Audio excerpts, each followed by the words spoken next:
We are on 2 Samuel chapter 8. And after it came to pass that David smote the Philistines and subdued them, and David took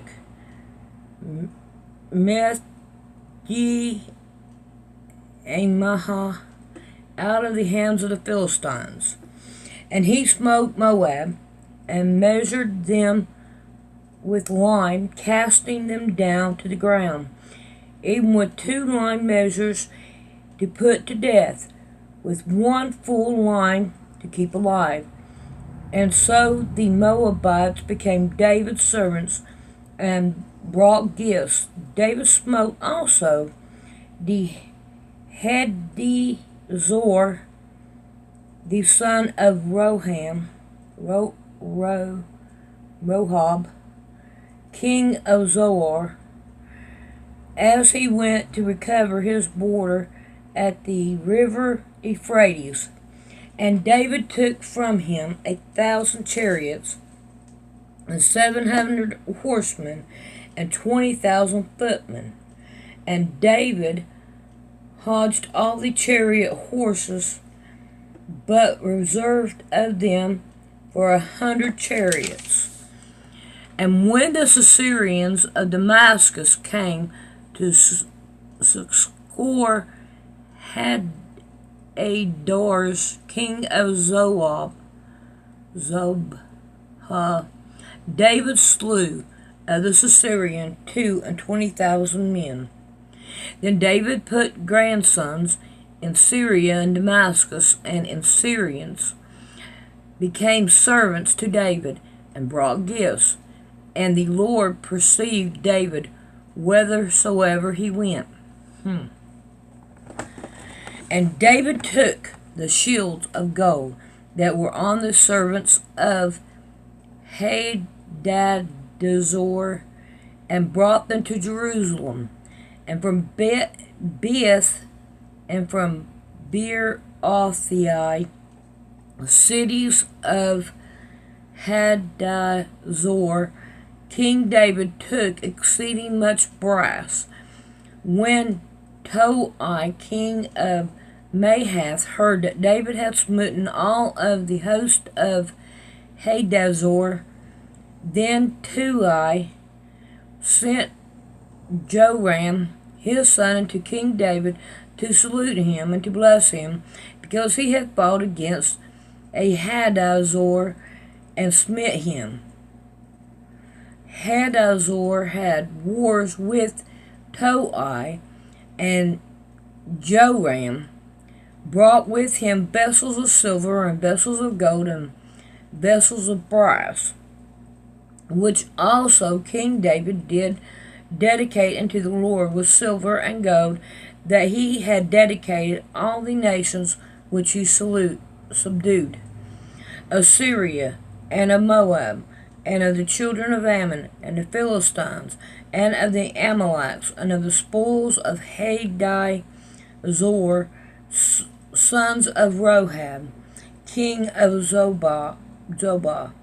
And David got him a name when he returned from smiting all the Assyrians in the valley of Salt, being 18,000 men. And he put grandsons in Edom. Throughout all of Edom put he grandsons. And all they of Edom became David's servants. And the Lord preserved David wheresoever he went. And David reigned over all of Israel. And David executed judgment and justice unto all his people. And Joab the son of Zorah was over the host, and Jehoshaphat the son of Ahilud was recorded, and Zadok the son of Ahitub, and Ahimelech the son of Abior were the priests, and Sisera was the scribe, and Ben-Nahad the son of I hate doing this, was over both of the Cherethites and the Pelethites, and David's sons were chief rulers. Alright, let's see how many more I can butcher in number 9. And David said, there were yet any that is left of the house of Saul, that I may show kindness for Jonathan's sake. And there was of the house of Saul a servant, whose name was Ziba. And when they had called unto David, the king said unto him, Art thou Ziba? And he said, Thy servant is he. And the king said, Is there not yet any of the host of Saul, that I may show kindness of God unto him? And Ziba said unto the king, Jonathan hath yet a son, which is lame on his feet. And the king said unto him, Where is he?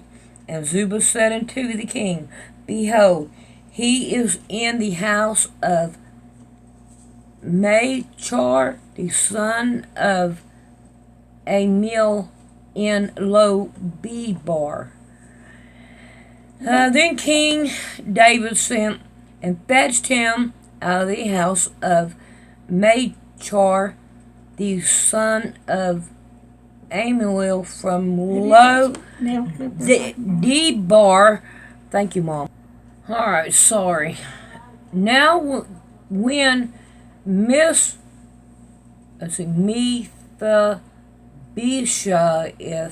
the son of Jonathan, the son of Saul, was coming to David, he fell on his face and did reverence. And David said, Mephibosheth, and he answered, Behold thy servant. And David said unto him, Fear not, for I will surely show thee kindness for Jonathan thy father's sake, and I will restore thee all the land of Saul thy father, and thou shalt eat bread at my table continually. And he bowed himself and said, What is thy servant, that thou shouldest look upon such a dead dog as I am? Then the king called to Ziba, Saul's servant, and said unto him, I have given unto thy master's son all that pertained to Saul and to all his house. Thou therefore and thy son and thy servant shall till the land for him, and thou shalt bring in the fruits, that thy master's son may have food to eat. But Mephibosheth, thy servant's son, shall eat bread always at my table. Now Ziba had 15 sons and 20 servants. Then said Ziba unto the king, According to all my lord the king hath commanded his servant, so shall thy servant do.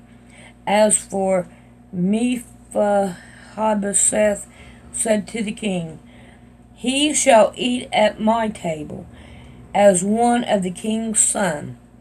And Jonathan's son had a young son, whose name was Micah, and all that dwelled in the house of Ziba were servants unto Jonathan's son. So Jonathan's son dwelt in Jerusalem, for he did eat continually at the king's table, and was lame on both feet. Alright, now we're on 10. And it came to pass after this, that the king of the children of Ammon died, and Hanun his son reigned in his stead. Then said David, I will show kindness unto Hanun the son of Nahash, as his father showed kindness unto me. And David sent to comfort him by the hand of the servant for his father. And David's servants came into the land of the children of Ammon. And the prince of the children of Ammon said unto Hanun their lord, Thinkest thou that David both honor thy father, that he hath sent comforters unto thee? Had not David rather sent his servant unto thee to search the city, and to spy it out, and to overthrow it. Therefore Haman took David's servants and shaved off the one half of their beard and cut off their garment in the middle, even to their buttocks, and sent them away. When they told it to David, he sent to meet them, because the men were greatly ashamed. The king said, "Tarry at Jericho until your beards be grown, and then return."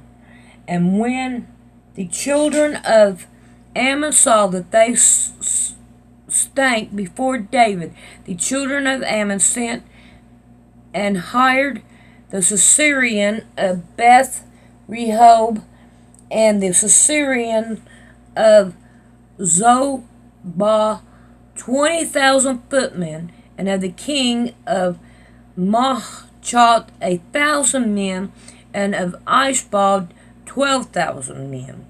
And when David heard of it, he sent Joab and all the host of the mighty men. And the children of Ammon came out and put the battle in array at the entering in of the gate.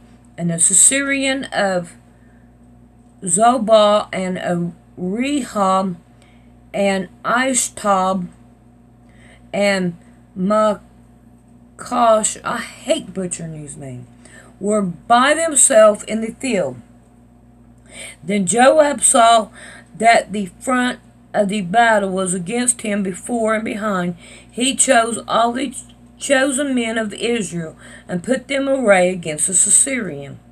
And the rest of the people he delivered into the hands of Abishai his brother, that he might put them in array against the children of Ammon. And he said, "If the Syrians be too strong for me, then thou shalt help me. But if the children of Ammon be too strong for thee, then I will come and help thee. Be of good courage, and let us play the men for our people, and for the city of our God. And the Lord do that which seemeth him good." And Joab drew nigh, and the people that were with him, unto the battle against the Syrian, and they fled before him. And when the children of Ammon saw that the Syrians were fled, then fled they also before Abishai, and entered into the city. So Joab returned from the children of Ammon, and came into Jerusalem. And when the Syrians saw that they were smitten before Israel, they gathered themselves together. And Hadazar sent and brought out of the Syrian that were beyond the river, and they came to Helam, and Sobash, the captain of the host of Hadazar, went before them. And when it was told David, he gathered all of Israel together and passed over Jordan and came to Helam. And the Syrians set themselves in array against David and fought with him. And the Syrians fled before Israel. And David slew the men of 700 chariots of the Syrians and 40,000 horsemen, and smote Shobash, the captain of their host, who died there. And when all the kings that were servants to Hadazar saw that they were smitten before Israel, they made peace with Israel and served them. So the Syrians feared to help the children of Ammon anymore. All right, we're on chapter 11, and we're going to wait till tomorrow to read it. I'm sorry, I can't. I can't read them names.